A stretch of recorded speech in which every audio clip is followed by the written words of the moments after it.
Human rights is, geez, that's a good question. Human rights. Well, that's a tough one. Wow. Права человека. I don't even know how to give that a definition. I would probably have to do a little bit of homework or something. Any right that I think just as a normal, human, The rights that humans have. Oh, that's a very large debate. Tú le puedes preguntar a 20 personas y te van a dar 20 diferentes opiniones. Non saprei, è una domanda complicatissima. Yeah, we just take them for granted that they're there, but we don't even consider what they are.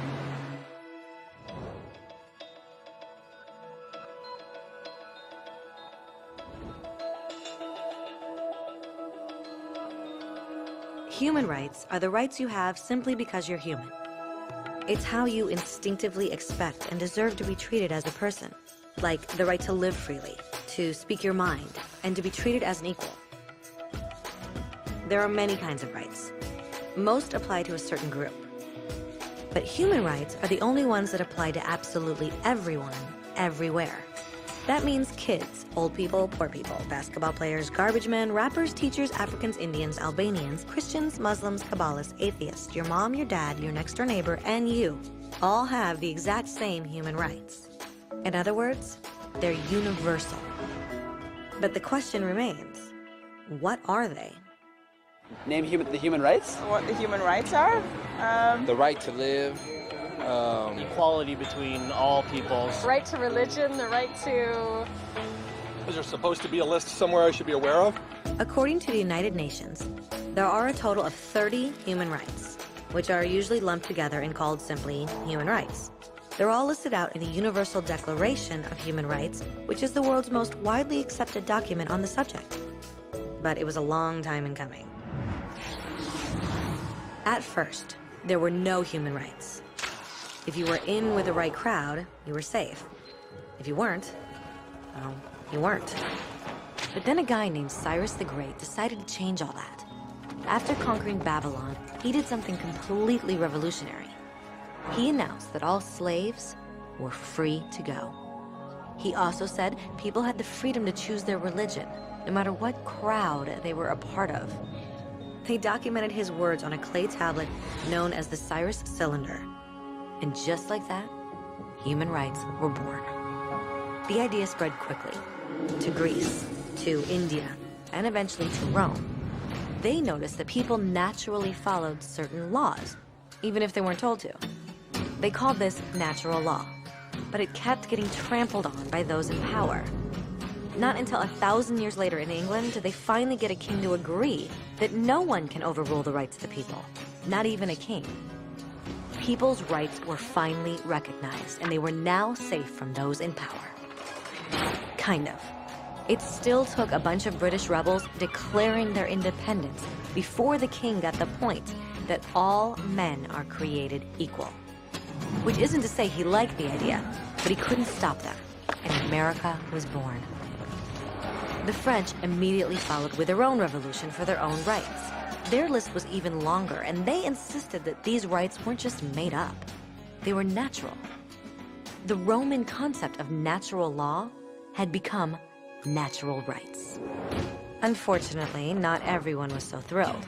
In France, a general named Napoleon decided to overthrow the new French democracy and crown himself emperor of the world. He almost succeeded, but the countries of Europe joined forces and defeated him. Human rights was again a hot topic. They drew up international agreements, broadly granting many rights across Europe. But only across Europe. The rest of the world somehow still didn't qualify. Instead, they got invaded, conquered, and consumed by Europe's massive empires. But then a young lawyer from India decided enough was enough. His name was Mahatma Gandhi, and in the face of violence, he insisted that all people of Earth had rights, not just in Europe. Eventually, even Europeans started to agree. But it wasn't going to be that easy. 2 world wars erupted. Hitler exterminated half the Jewish population of Earth in horrifying Nazi death camps. And all told, 90 million people died. Never had human rights been so terrifyingly close to extinction. and never had the world been more desperate for change. So the countries of Earth banded together and formed the United Nations. Their basic purpose was to reaffirm faith in fundamental human rights, in the dignity and worth of the human person. But what were human rights? Were they the proclamations of Cyrus, the natural laws of Rome, the declarations of France? Everyone seemed to have a slightly different idea of what human rights should be.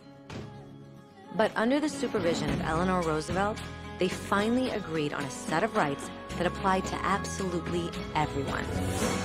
The Universal Declaration of Human Rights. The French concept of natural rights had finally become human rights. So, in summary, at first, only a few lucky people had any rights, until one of those guys decided, hey, other people should have some rights too, which was great, except not everyone agreed. And it only took a few thousand years of fighting and declarations and more fighting until everyone finally agreed that human rights should apply to everyone. And they all lived happily ever after. Except for one little problem. If people have the right to food and shelter, why are 16,000 children dying of starvation every day? 1 every 5 seconds. If people have freedom of speech, why are thousands in prison for speaking their minds? If people have the right to education, why are over 1 billion adults unable to read? If slavery has truly been abolished, why are 27 million people still enslaved today? More than twice as many as in 1800. The fact is, when it was signed, the Universal Declaration of Human Rights did not have the force of law. It was optional. And despite many more documents, conventions, treaties, and laws, it's still little more than words on a page. So the question is, who will make those words a reality? I have a dream today. When Dr. King marched for racial equality, he was marching for rights that had been guaranteed by the United Nations for almost 2 decades. But still, he marched. When Nelson Mandela stood up for social justice in the 1990s, his country had already agreed to abolish such discrimination for almost 40 years. But still, he fought.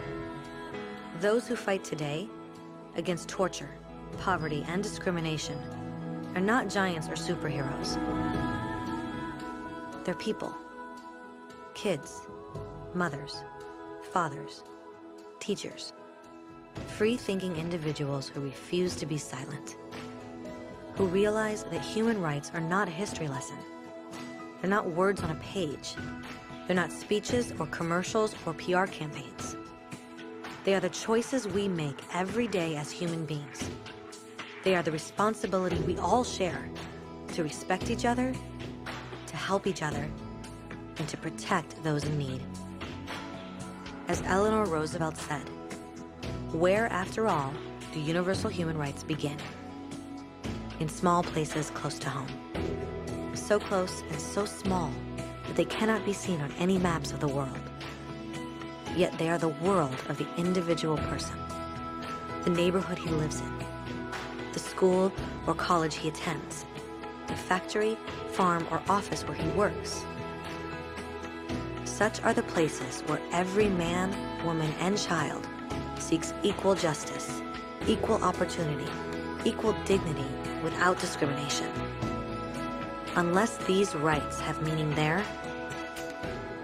they have little meaning anywhere.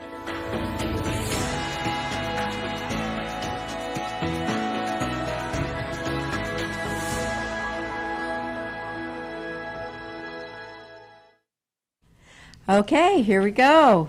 And this is April. April Yeah. 2019. April's show. Pretty crazy how time flies. So this is Yes. April's show for Youth for Human Rights. My name Welcome. Yes. My name is Andromeda Edison, and I run the California chapter for Youth for Human Rights International. And I have with me my usual co-host, Alexandra Rogers. Hello, good day. Oh, yes. And she's also works, getting information out on human rights, We go to fairs, we go to booths, we do all sorts of things to get the word out. And she's also the executive producer for the radio show. I don't have anything to say on that Okay, item, good. but cool. And then we have our special guest back again, the beautiful Alejandra Edison. Hi. Who also happens to be my daughter, so, it's all good. But she's also the youth president for Youth for Human Rights. She helps with the activities, getting in the schools, talking to other kids about their human rights. Yeah. So welcome. Thank you. Yeah. That's awesome. So, yeah, you've actually gone into schools or you've talked to other kids about the human rights. Yeah, it's really cool to engage with them about what I'm doing here because I really believe in this and getting it out there. So it's really cool to go talk to other kids and make sure they know. And yeah. So. Education. Which is the theme. What we're going to be talking The about theme today. of our show today is right to education. So that is actually one of the human rights in the Universal Declaration of Human Rights. Yep. That you and everyone has a right to education. I believe it's 19. Let's see. Nope. It's close. It's close to 19. Somewhere around there. And the right to education, 26. 26. I was nowhere near close. Close. But the Declaration itself, actually, Article 26, is fairly long. I do encourage you to go ahead and read what it says. In the Youth for Human Rights program, we kind of summarize each one, make them kind of a little more easier to understand. So number 26 says, the right to education. Education is a right. Primary school should be free. We should learn about the United Nations and how to get on with others. Nice. Which is an interesting thing of itself. Yeah. And then the last line here is, our parents can choose what we learn. Yep. So the idea, obviously, this was in answer to the world wars and the fact that we kept fighting our fellow humans and thinking of other humans as somehow less than, is that education should include how, and it includes everyone, but also how to interact and be with everyone. And yeah, that's very true. Yeah, because if you're not educated that everyone is equal, it's also part of that. Then you may not treat them as equals, or you don't have the education of like, oh, this part of the world has had this, and this happened to them. Now I understand why, this person may be reacting that way or saying certain things. Just as a undertone of that. Yeah. Yeah. Like how a country might react to different scenarios it's put in based on its history or what has happened, and also the people in that country, like why they would say that, and sort of like just getting along with everyone and understanding. Yeah. Yeah, the culturals, the religious differences, the history, all that sort of stuff.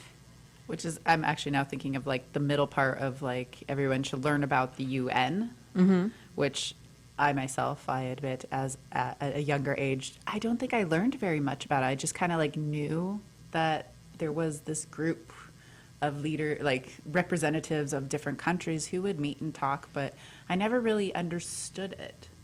Yeah, I mean, I've definitely, in my experience having taught this, there are people who have different feelings about the UN's current work that right it does. Now? Yeah. Oh, okay. From negative to positive to in between and all that sort of thing. But the concept and the idea and the original purpose. Right. Was to like bring people together or to unite countries. Right. So that you could all work together and come up with a solution as one group was the whole point of the UN. Right. So Alejandra does Model UN, which... Yeah, is a class that I take, which is basically Model UN. It's a model. It's like where we all pick a country and we debate on certain topics and, kind of just... You guys come up with different scenarios too. And Right. Yeah, like right now they're doing the very fun subject of nuclear proliferation. Yes, we're doing that. We're doing that scenario. And so there's what, 8 or 9 kids? Yeah, so we pick the countries that have nuclear weapons, and each kid one of those countries. And yeah. Do you mind me asking which country you got dubbed I am with? USA. Oh, okay. Yes, I am. So yeah, doing research on what the President of the United States has said. Current or past? Or all? Current. Okay. This is what happening right now. Current. Okay. Yeah, like what are your stances on it? What are your treaties? What are your agreements? The like, treaties you all just of that. left. Yeah, treaties you just left. U.S. just did that. Yeah. Well, great. And then what are some of the other countries that the other kids are representing? There's Russia. There's France. There's North Korea. Probably. Korea. Yeah, North Korea. There's Israel. So all of the other countries that have nuclear weapons. Okay, great. See, I don't even know which all that have them, so that's my own uneducatedness that I should learn, because that is kind of a very important topic, especially in today's day and age. Yeah. Yeah. So it's interesting in some respects, because we're here in the United States and we're here in California, there are a lot of opportunities for that kind of education. You do somewhat have to go find it, but it's around, it's here, it's available. Now, some of these other countries that she's representing, like, or being represented in the UN, like North Korea, I highly doubt runs a model UN program. Most likely not. Within the country. Most likely not. Yeah. I was going to say, unless there's foreign exchange students that get to go out Experience and then it, experience which I think it they do elsewhere. that. They Yeah, actually that do would that. make more sense. But some of the more rural places, is China being represented in your? I think so. Yeah. I think so. Yeah, and so there are many parts of that country where education at all doesn't happen, let alone education on how do we interact with other people outside our country or Right. from Well, different backgrounds. Just even like our opening video right there was, what was the quote? Oh, like it's if we all have the right to education, why are over 1 billion adults unable to read? Right.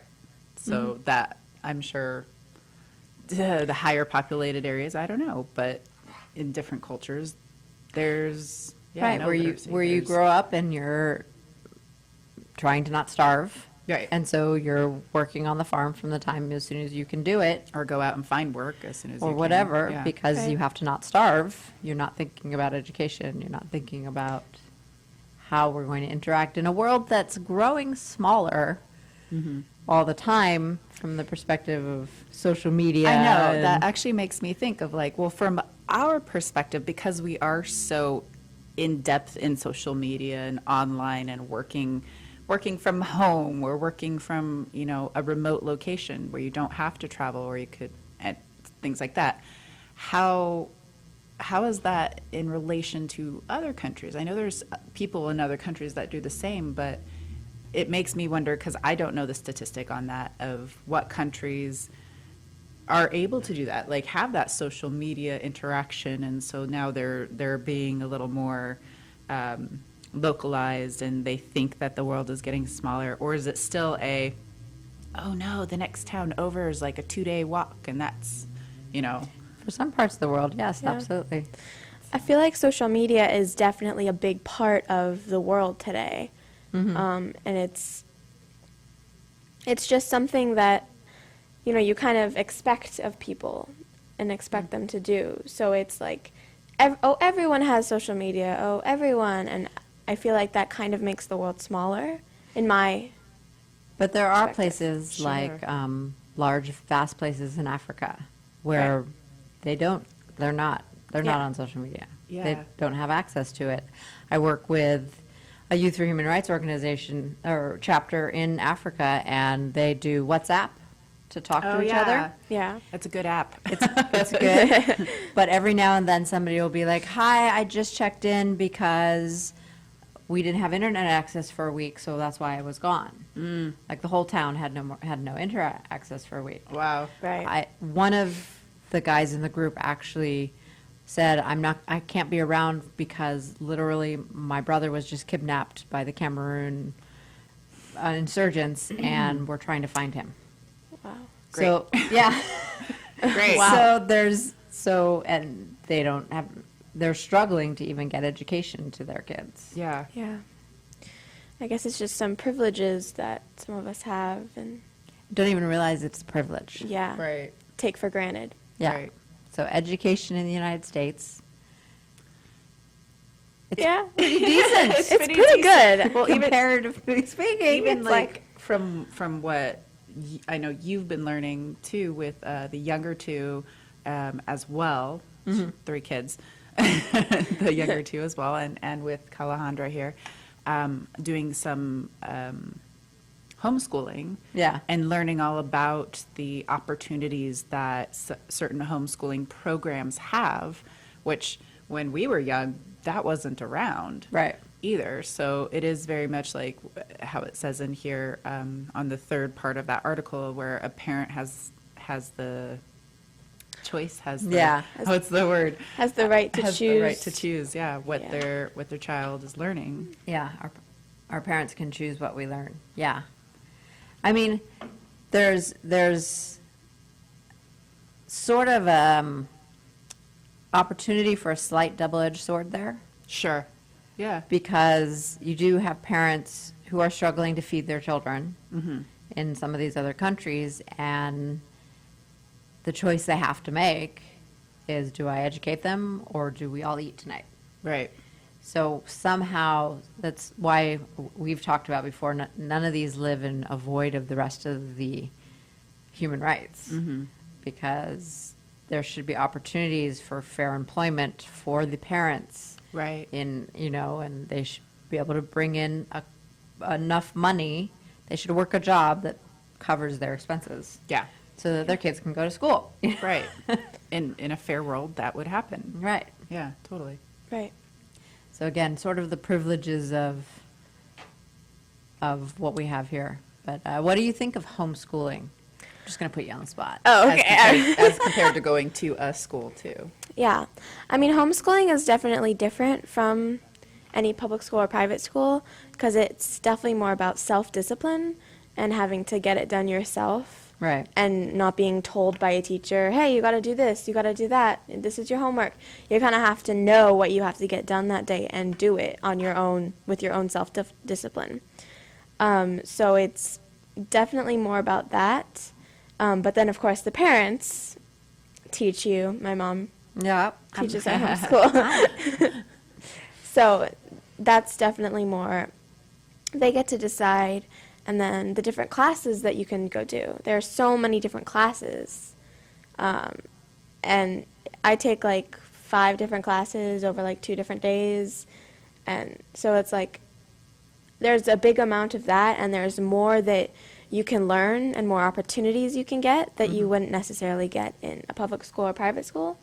Like if you want to go take a day off and go to JPL and look around JPL and go learn about all of that, you can.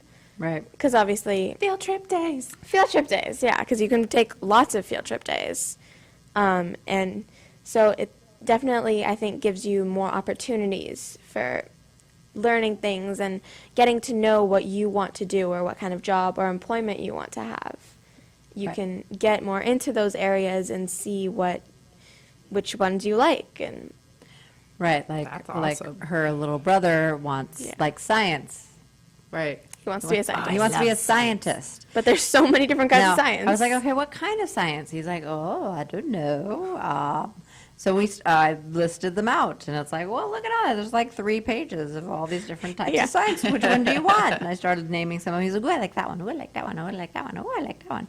Yeah. So then it became, okay. So now we can go experiment in each of the sciences he's interested in and see which one he likes the most. Right. Which we wouldn't necessarily be able to do if we were at a private or public school. Right, because private or public schools, they have to have you're having this much of science and this much of English and this much of history, and you have to do the standard of the beginning to the middle to the end. Right, I mean, they do have to teach to a group, so there's only so much flexibility you could even possibly have in that kind of environment. That reminds me of my college experience, too, because it is very much still oh, you have to take Biology 101, you have to take Biology 201. And then it wasn't literally until the end of my junior year, beginning of senior year, where I actually got to pick a way that I wanted to go. And I was going into ecology and I was going into marine biology. And it's like everything else was just like that blanket, here is biology. So that is actually very cool. Yeah. In that you can go, yeah, I love biology. Good, I've learned the basics. I want to study this specific thing. Right. I think that's fabulous. Yeah, because I have also been thinking about college too, and I'm very interested in astronomy and doing that kind of thing. So my mom got me a bunch of books on astronomy, and so you can definitely do more on a subject that you're interested in, and learn the basics. So you can be like, oh, okay. So it's just. Right, yeah, because even within astronomy, there are so many specialties. Sure. Right. Like, well, what part of astronomy do you want to do? Still figuring that out. Still Which working is on really it. fine. You can even go into electrical engineering and then go into astronomy. Like, there are professions like that. Yeah. I mean, it's a testament to the opportunities that you do have being here where we are. Right. doing that. Totally. You can explore that. And so it is actually a human right that every kid should have those opportunities. Right. And it's not necessarily true, which is actually, we should go ahead and show. That's what I was just thinking. Yeah, we should go ahead and show. We have one PSA if we can that show is the PSA, see if right our to education. engineers are ready to do that.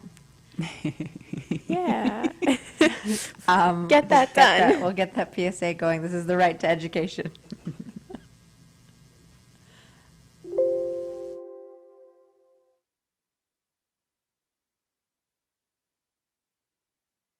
Now, Krista, make sure you stay with her the whole time. She's new to the country. This is her first day. This is a brand new country. It's a whole different culture. Gonna be okay. Now, make sure you stay with her the whole time. I'll be here right after school to pick you up. Okay, Mom. Okay, have fun. Bye-bye. Bye. Ignore my mom. She's so annoying. She's totally freaking out about this whole thing. She freaks out about everything. She always does that. So, ready for your first day in the Wicked Castle of Doom? I mean, seriously, it's so boring. I don't know how they can put us through this, every single day. How many schools do you have in your village? None.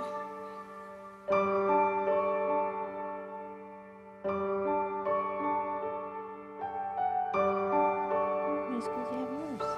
And the little girl from the other country says none.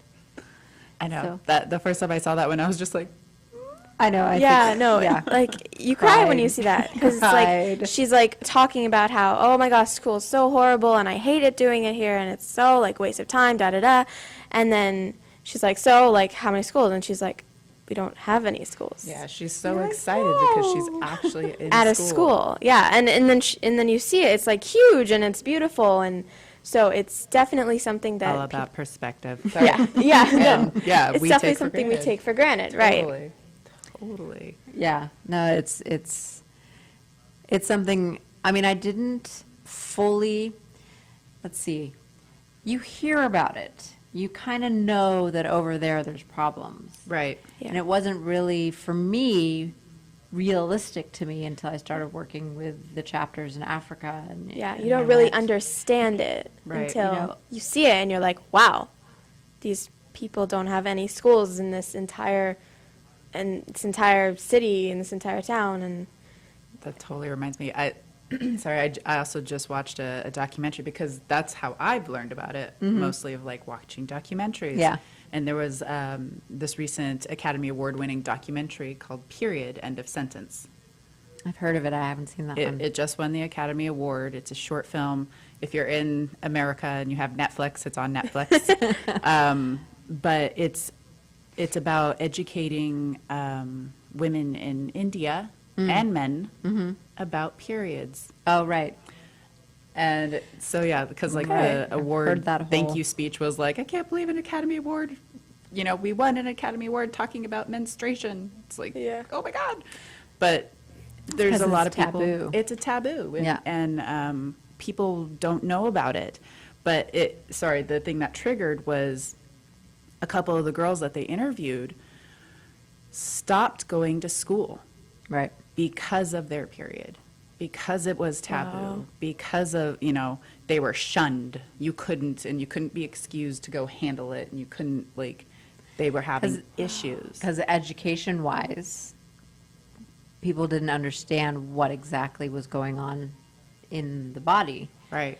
Mm-hmm. Or why it happened. Why that happened. So they're, not, it's just the traditions of the area, and the education never happened on, no, this is what the female body does once a month. This is so that it can have babies, and, this is has to happen, and every woman does this. It's not the devil. Yeah. Like, I remember when I started getting mine, and you were talking about how, I don't remember what it was exactly, but like in old Indian customs, it was like the time where the devil was visiting you, and you were sent to the forest to live in the forest by yourself. For that duration. For that time. And it was kind of just like, wow, like they really didn't know what was happening. Right. They didn't understand so all of a that you're sudden. just like, okay, go to the forest, live off berries and... Yeah, and in The fact many that it many still books, happens. I was Yeah, gonna it say many still books and happens. many films and stuff like that, where it is something, it's unknown, and all of a sudden when the body changes and people don't know what it is, they freak out because your body is bleeding and you don't know what. That usually indicates something bad. Yeah. Like, Right. you have a cut and you're bleeding. You're like, okay, I need to Usually put something you something need to on do the about so, that. So yeah, but having that right correct education on the topic would help the society, the city, the town, the culture, to then be able to move forward and live more comfortably. I mean, that's what that documentary was doing, was helping to educate and helping to bring relief and very good pads to the country. I thought it was great, actually. No, it's true. It's true. We laugh, but it's true. But yeah, It's true, no, it because is. in America we have all kinds of Again, sort of our privilege. Yeah, all privilege, kinds of right? stuff. But it makes me sad that, like, because similar to the kids who don't get to go to school because they have to work for money, it's like these girls don't get to go to school. They had the opportunity. They got through however high up in grades, but now they don't, or they can't go to school because of this thing that's a natural thing happening to their body. Right. Well, it was even, they miss a week every month. Right. So they fall behind and they can't pass the test. So they can't be graduated to the next, they won't be, the school refuses to graduate them to the next level, and then they're done. Yeah. Yeah. Because that's it. Because you missed a week and you didn't learn all every that. month you miss a week. Every month you miss a week, and that means whatever final test you have, you are not prepared for it, and that means you flunk it, and that means you can't pass the grade, and that means, so it's kind of like, wow, that's an actual problem. Right. And heaven forbid it happens during that week, the major tests. So Right, you missed the test altogether. Miss the tests, and that's not Don't even good. get to take it's it. going to be every month this day. Thanks. Every 4 weeks. This is purposely done. Exactly. Wait a minute. That's how my cycle goes. Anyway, but yeah, so that was just one of those topics of additional other cultures having to go through. Yeah, taking for granted things that we have and that we can have and do. Right. So most, I mean, education, people go, oh, well, you know, and most in Europe, everybody's educated, and, you know, and yeah. Education can mean different things. The general thought, sure. Japan, education. Even in China, they think of education, but they think of the big cultural centers of China, not necessarily the rural parts of China. Yeah, Taiwan, Korea, you know, there's so much, there's more, but if you actually really take a look at it, there's lots of places. There is places here in Los Angeles where people don't go to school. Sure. Yeah. They can't get to school. It's not safe for them to travel to school. Their parents are worried. Yeah, if I let my kid out of the house, I don't know what's going to happen to my kid. I'm leaving. He's staying home. Yeah. I feel like that's something that people expect from USA, is to everyone be educated and everyone be whatever. But you take Los Angeles, which is a really big area. Yes. But there are some areas of it where, wow, all the people right here do not go to school and don't have an education and are illiterate. And so it's like, it happens here even. I mean, we're sitting here going, oh, yeah, U.S., but it does actually still happen. it does happen here, yeah. I know. We were very fortunate ourselves because, like, our mom definitely made that a priority. Yeah. And then my mom made it a priority. I make it a priority as well. Passes on. But I mean, even for me, for my kids, though, especially, they are introduced and made familiar with human rights issues. Right. for me, because I think it's very important that my kids understand that all humans are the same. Different cultures just means different cultures. Right. Doesn't mean anything else more than that. Yeah. You know, I wear glasses and somebody else decides she doesn't like glasses and she wears contact lenses. Still a human being. Yeah. You know, it's kind of, it's, you go, oh, it's not the same thing. Well, it should be the same thing. It should be the same thing. Fine. I feel like education has been narrowed down to like history and math and reading and, you know, all of that. And you're like, but it's so much more than that. Education is. I'm so proud right now. Sorry. Proud mommy. Keep going. No. Yeah, no, I agree with that. Definitely. Yeah.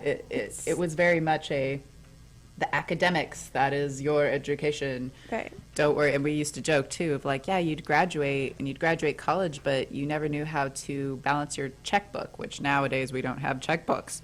Right, yeah. But so much. the concept of But you the couldn't concept, sew a it's button like- back on your shirt if the button fell off. Right.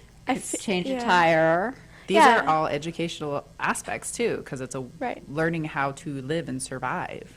And I feel like even just like going to the beach and finding some sea urchins or like walking along the beach and Understanding your environment. Understanding, what's around you and like, oh, that's the ocean, that's water. There's salt in the water. Why is there salt in the water? I wonder. So like, it's How much salt is in this water compared and- to that water over there? Yeah, so it's very much what's around you, and there's just so much more to education than just learning math and learning history and learning. And I feel like that's when you say the word education, that's what everybody thinks of. Right. Good point. But Yeah. No, it's true. And I mean, that is for homeschooling right now for us, that's one of the important reasons why I went, okay, no, we're going to do it this way, is because we can. I mean, we learned more about water cycle by going to the snow and having them fall into the snow and get soaking wet and be like, so what happens when a warm body hits frozen water? Yeah. It melts and turns into liquid. Oh my goodness. Yeah, and we would have like different liquids and put them in icicle. Wow. Oh yeah, that egg thing you guys did, and sorry, I know No. it's different, in the vinegar. Oh, the egg and the vinegar. The egg and the that was fun. vinegar. Yeah, because then it had like the I shell never wasn't knew. hard. Say it again? What? Say shell. that The again? shell wasn't hard. So it was actually the shell. Yeah. Yeah. It was a raw And shell. it was egg. bouncing. We bounced it like a ball. You should look it up on YouTube if you don't know what I'm talking about, because it was so cool. But it was a chemical reaction. My son wants to be a scientist, so we were trying different chemical reactions. It was vinegar on an eggshell. It's really, really fun because you can bounce it, but then when you throw it really hard, it does break, and it's still raw on the inside. That's Yeah, so it's cool. still on the inside. Okay. Yeah, we See, have I'm a the- science geek too. So go ahead. Here we James. have like this slow-mo video of it breaking apart. Yeah. And like, but it's raw on the inside, but it's like It feels like it should be cooked. Yeah. But when you do it, it's raw. Yeah. All right, but you guys do other experiments and learn Yes, we about do other a things. lot of science experiments in our house. We 'cause do. That is education. That is how we learn. That is like the doingness. right. Like we would take juice and put it in like things that are meant for like cakes and stuff, like small like cookie. oh, the Cookie cutter or cookie. Yeah. the plastic, not plastic, it's the not rubber plastic. forms that you can put chocolate in and that kind of thing. Yeah. Wow. Yes. Yeah. But we would like put juice in it and put like sticks in it and freeze it and be like, it's a popsicle. Now, how did that happen? Like, Right. So we do lots of science experiments, and that is, I feel like that's a good way to learn because it's fun too. Yeah. And it's like you actually are learning it. You're not just reading it from a textbook. Right. You guys actually can read it and then apply it Right. and Yeah. do whatever that action is. And we have fun discussions too. Caden, who's 9, he's my son. He was asking me the other day about why did the people in America want to fight the people in Britain? Yeah, see, these did are- we want to kill them? We didn't want to kill them, did we? No. Why were we fighting then? Like a whole discussion. He's 9 years old and he's asking me about the Civil War, and he doesn't even realize that he was just curious about. So we had this whole discussion about the Civil War, and it was fantastic. Yeah, and he asked those questions a lot, like, how does this work? Why does this happen? Like, And sometimes I don't know, and so we look it up. Look it up. Yeah. Yeah. That's great. Like, he asked me once, like, how is glass made? Like, what makes it break, and why can you put colors on it? So, yeah, he's awesome. He's a curious guy who has not afraid to ask and learn. Right, which is what you should encourage in all kids. I mean, Totally. really, the world over, education, maybe they can't get to a school right now. Right. Maybe that is just not possible, but Right. you can still educate them. Yeah, you can answer Yeah. their questions as They best can you be can. educated. The government, yes, should help you. It should be free. It should be accessible. Yeah. Sometimes we do have challenges. I'm a parent. I totally know that. Sometimes Right. life is just like, nope, you're not doing that right now. Yeah. Take them outside, take some dirt, and explain to them how the dirt helps the plants grow and helps the ecosystem with the worms and all that survive. That is in itself education and learning about that. Right. We did a go find 6 different leaves and draw Yeah. them. Cool. Why are they different? Oh my goodness, they're really different. Yeah, Yeah, and it's 'cause we would different find plants have different bugs trees. and like have to find out what kind of bug it was, Nice. and like just like do a bunch of internet searches or whatever, do a bunch yeah, of I made them research, figured it out. and like figure out what kind of bug it was or figure out what kind of plant it was, and then we found out, and we'd be like, oh, it's this, and it would be you learn It's something. the super exciting moment when you actually find it out. Yeah. That's awesome. So, yeah, I mean, in many respects, it's just encouraging our kids. They do have a right to education as parents, as siblings, as aunts, as just a person who happens to be standing next to a kid who suddenly starts asking questions. Answer the question. Answer Yes, the questions. we had a performance that we did a couple weeks ago, and there was a young boy in our group, and he was just, I mean, he was kind of asking questions to just be that person who's always asking questions and get the attention. But he was also genuinely curious. But he was genuinely curious, and you would answer him so well. He would be so satisfied. Like, good, I got that answer. All right, and he would think upon it, and then he'd be done, and then he'd go find something else to be curious about. Yeah. So I have practice.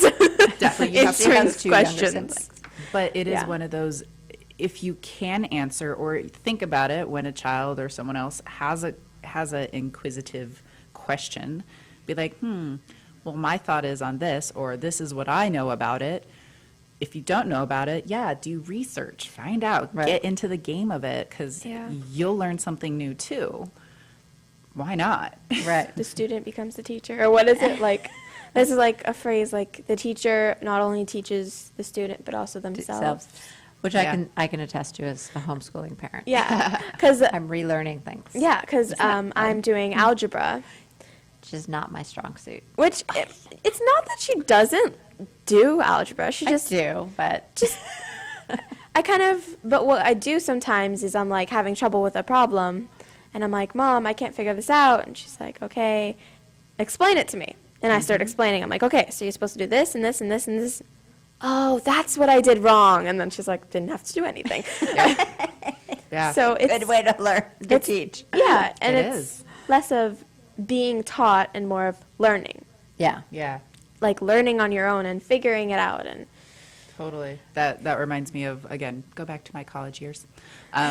When our mother, she was my I don't want to say bounce back, but she was like my person that I would be like, I'm having trouble with, this paper or this topic. Sounding and- board. Yeah. Yeah. And sometimes I would send like my essays, and granted, these are like college level essays, 5, 10, sometimes 20 pages long, which thank God our mother is an avid reader. She reads really oh fast. my gosh, she reads so fast. And my mother inherited that from her. Totally. And you inherited that from them. But so she would read my papers and she'd be like, okay, I don't understand because of the words or terminology that I use, or maybe I had missed a section that would explain it. And I'd be like, okay, cool. And I actually utilized that to go, okay, what have I learned and how can I make it so that other people understand? Because that became Who a aren't fun, specialists in the same subject. That Right. became Sure. a fun game because I was sick and tired of, like, no offense to like the big high mighty professors and the books that I was reading who used all of the like huge vocabulary that most people are going to just be like, what? Shoot me in the head. I don't know what that means. Yeah. You know, it's like, okay, I can use this word, but I'm immediately defining it. So whoever is reading the paper or anything would go, oh, this big word means like, oh, these 3 little words put together. Okay, and those make more sense. And okay, great, now I understand. And so I would utilize that to make sure anyone could understand it. Because I loved being able to educate other people who were in my topic. Yeah. Like my mother. And I feel like that's something, when you're writing something for like the general public or people who aren't necessarily associated in that area, you have to think about what they know and what you can say that they will understand. And like in like a teacher's point of view and not like a writer's point of view. Because you know all of this and like you've been learning about it for whatever, 4 years, and you can like write this 30-page long book about it. Right. And then...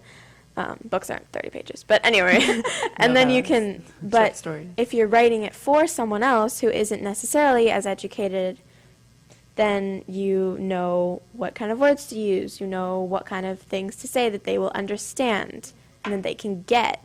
So it's definitely more of thinking about who you're writing for, who's going to read it. Right.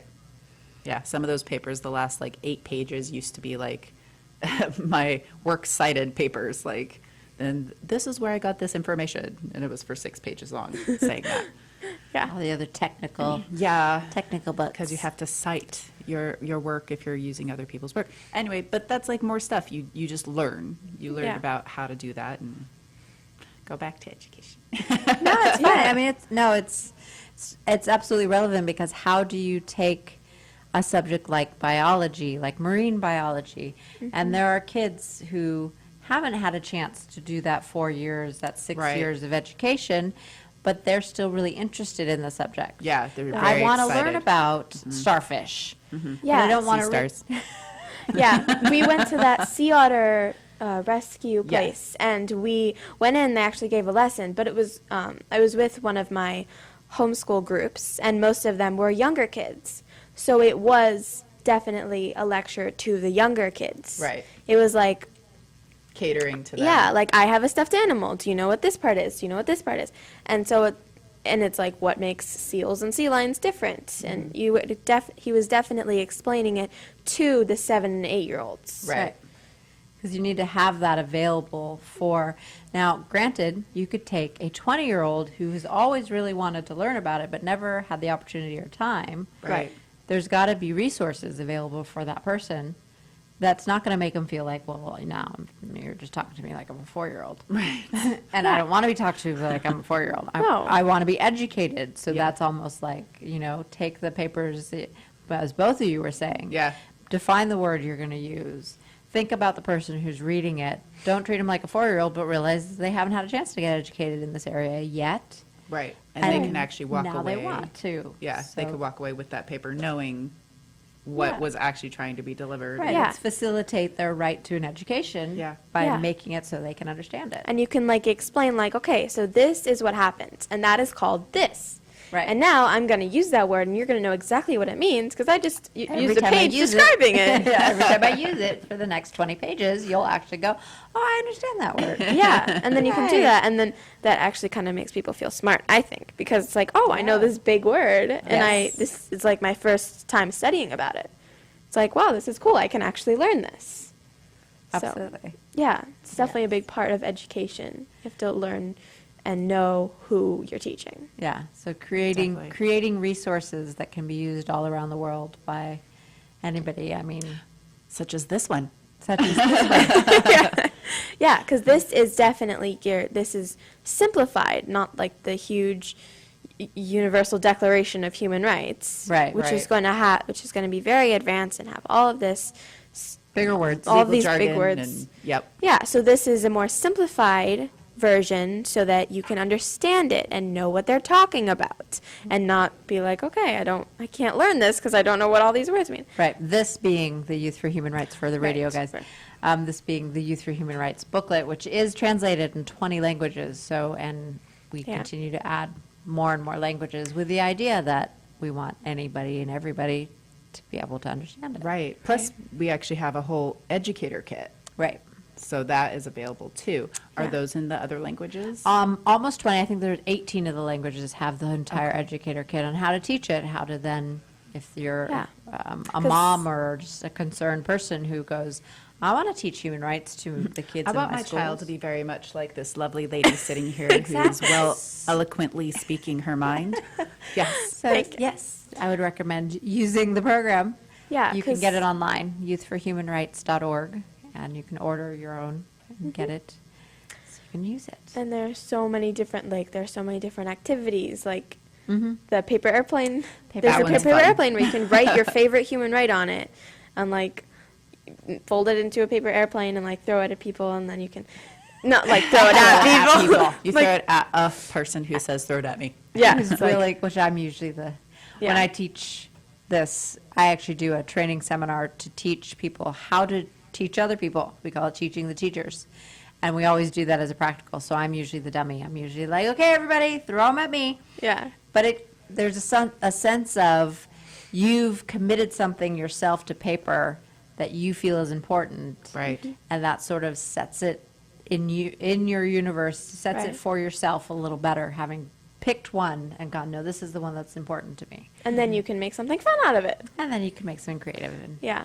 So take paper airplanes home to your sons, cousins, brothers, siblings, whatever. yeah. Daughters. I was to say, what about the girls? Yes, yes. Yes. Daughters too. Yes, of course. Yes. So the other aspect too of one of the things that I know you're working on is trying to get this in California. We're starting out. We want to make sure that all kids can get this in their schools. So yes, we have the educator kits that you yourself can do individually. We want teachers to get excited about it too. So we are teaching the teachers about it. Teaching teachers how to teach. Teach this program. Yeah. Teach this program. Right. But we do have a goal and an ambition to get this program into schools. And we would love to be educating everyone. Yeah. It's really, it's vitally important. You look at our world today, and this piece of education, we sort of started the show talking about and even throughout, there's learning your math, but we need to learn about each other and how to love each other and how to Right. treat each Yeah. other with respect. And this is a tool.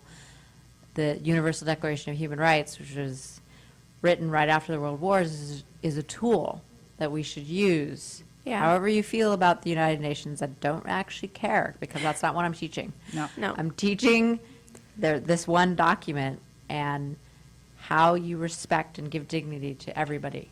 And that's the important part. Right. Yeah, and not to say that you don't have to learn math and history, because those Right. subjects are important. Good But point, there's yes. just more to it than that. Right. There's just more that you can learn and more that you can always go and experiment on. Yep. Absolutely. Yeah. All around the world.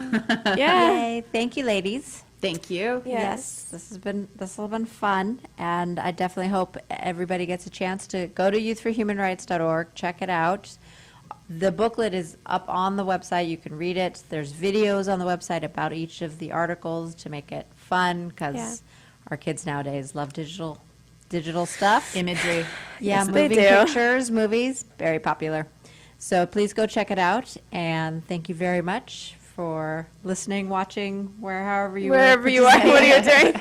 Yeah. And we'll see you next month. See you next month, guys. Have a Okay. great April. Yes. Yeah. Okay, Okay. good. Bye. Bye. Now, Krista, make sure you stay with her the whole time. She's new to the country. This is her first day. This is a brand new country. It's a whole different It's gonna be culture. okay. But now make sure you stay with her the whole time. I'll be here right after school to pick you up. Okay, Mom. Okay, have fun. Bye-bye. Bye. Ignore my mom. She's so annoying. She's totally freaking out about this whole thing. She freaks out about everything. She always does that. Ugh. Ignore my mom. So, you ready for your first day in the wicked castle of doom? I mean, like, seriously, it's so boring. I don't know how they could put us through this, like, every single day. How many schools do you have in your village?